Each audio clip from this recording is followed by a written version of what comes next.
إذا أنت ضامن الجنة هذا الفيديو مو لك، اقلب هذا الفيديو. وإذا أنت مو ضامن الجنة زي حالاتي فهذا الفيديو لك.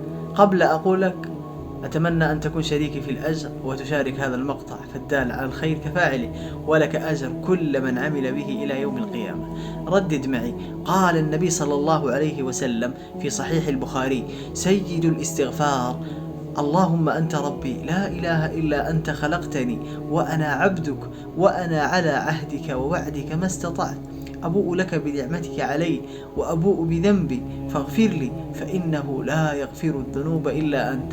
قال عليه الصلاة والسلام: من قالها في النهار فمات قبل أن يمسي فهو من أهل الجنة، ومن قالها في المساء فمات قبل أن يصبح فهو من أهل الجنة. ماذا تنتظر؟ احفظ هذا الذكر وقله في الصباح وفي المساء. جعلنا الله وإياكم من أهل الجنة. السلام عليكم.